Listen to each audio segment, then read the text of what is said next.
धनबाद के सांसद हैं, लेकिन धनबाद के नेता आज भी नहीं है, नहीं मानते हैं लोग।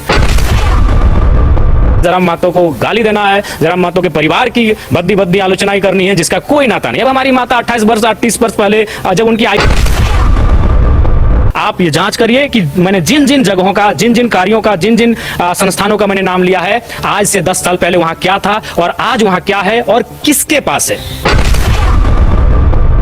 सवाल जयराम जी से होना चाहिए, लेकिन उनके पिताजी तक बात क्यों पहुंच जाती है, और जब पहुंचती है तो आपको कैसा लगता है? हम लोग भी सोशल मीडिया के माध्यम से देखे हैं, बड़ा आश्चर्यजनक है। आलोचना होनी चाहिए, बिल्कुल होनी चाहिए। एक विधायक क्यों नहीं चाहिए? जो पिता 28-30 साल पहले दुनिया को छोड़ के जा चुका है, उस पर तो चर्चा ही नहीं होनी चाहिए। और उसके बाद भ्रमित करने वाली बातें, हाँ, अगर उसके बाद भी अगर 28-30 साल पहले अगर मेरे पिताजी कोई ऐसा कार्य किए होते जो असामाजिक हो, बिल्कुल बोलते हैं कि यार उसके पिताजी ने तो ये किया था, लेकिन आंदोलनकारी थे। और चूंकि इन लोग का काम अब यही बचा है कि एक पैटर्न नैरेटिव सेट करिए, नेगेटिव नैरेटिव सेट करिए।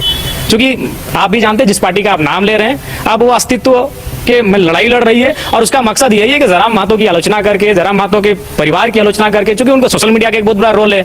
यूथ को लगातार रोज उनके बारे में गलत गलत चीजें जो सच्चाई से वाकिफ भी नहीं, उनको दिखाएंगे और 2029 में फिर अपनी 10 सीटों को वापस लेंगे। उनका कोई लक्ष्य नहीं है झारखंड के लिए, उनका बस इतना ही लक्ष्य है कि जराम महतो के उभार से हमारा राजनीतिक संकट हुआ है, उसे वापस पाने के लिए जराम महतो की आलोचना करनी है, जराम महतो को गाली देना है, जराम महतो के परिवार की भद्दी भद्दी आलोचनाएं करनी है, जिसका कोई नाता नहीं। अब हमारी माता 28 वर्ष 38 वर्ष पहले जब उनकी आयु 28 साल थी, तब जाके वो विधवा हुई है, उन पे आलोचना करते हैं।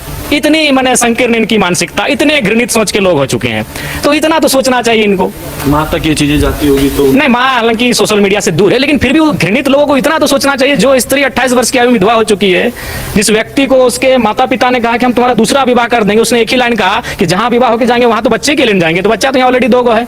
देखो, पिताजी के मरने के बाद बच्चा पैदा हुआ है, वो हम पहले से थे, तो इन्हीं को देख के हम रह लेंगे। और उस पर ये लोग आलोचना ही नहीं करते हैं, बहुत ही गंदा शब्द लिखते हैं, गंदा बोलते हैं ये लोग। तो बस ऐसे ही कारण उनकी पार्टी आज यहाँ हाशिए पर आई है। इसी कारण जिस राजनीतिक दल ये कर रहे हैं, वो इसी कारण आए। मैं फिर कह रहा हूँ, आलोचनाएं बिल्कुल, अगर मेरे परिवार के लोग भी अगर असामाजिक कृत्य में होंगे, आलोचना करिए, लेकिन आप एक नैरेटिव सेट कर रहे हैं जो सच्चाई जिसका कोई वाकिफ नहीं है। और कहा कोई धनबाद में बैठकर कर रहा है, कोई रामगढ़ और रांची में बैठकर कर रहा है, तो चाची में आएगा। तो चाची वाले लोग कहते हैं मेरे पिताजी के बारे में, उसी दल के लोग, गणमान्य लोग तुम चाची में बैठे हैं।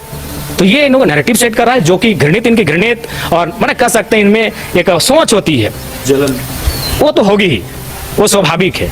तो एक नकारात्मक और घृणित और मैंने कह सकते संकीर्ण सोच के ऐसे लोग व्यक्ति हैं। बिल्कुल हमसे हमारा हमला कीजिए हम पर, हम आपके हमले के लिए तैयार हैं। लेकिन धनबाद के जो माननीय है वो भी कह रहे थे, देखिए, धनबाद के माननीय अपने सुध-बुध खो चुके हैं, और क्यों खो चुके हैं आपको भी मालूम है। उनका रिपोर्ट कार्ड दिल्ली में खराब जा चुका है, चूंकि वो मेयर नहीं बना पाए। बहुत ही रिपोर्ट कार्ड उनका खराब जा चुका है। उनके कहने पर देखिए, वो धनबाद के सांसद हैं, लेकिन धनबाद के नेता आज भी नहीं है, नहीं मानते हैं लोग। तो अब क्या हुआ? अब तो भाई उनको अपना जो धैर्य है, वो धैर्य को लगातार खो रहे हैं। और बिल्कुल बहुत ही दुर्भाग्यपूर्ण है कि एक सांसद जिसको लोग काफी सक्षम मानते हैं, पावरफुल मानते हैं, अगर वह व्यक्ति 30 साल पहले मरे हुए व्यक्ति का नाम लेकर अगर आलोचना कर रहा है, तो ये बड़ी दुर्भाग्य की बात है। मैं उनको बिल्कुल कहूंगा, आप आलोचना करिए, सीधा हमसे टकराइए, सीधा हम पे बात करिए, हम सीधा आप पे बात करते हैं। और जो हमने कहा है वो मीडिया छानबीन करे। कितना दुर्भाग्य की बात है कि एक और क्राइसिस बढ़ रही है, एक और इकोनॉमी में अंतर हो रहा है, और महोदय 40,000 करोड़ रुपए दबा के बैठे हैं।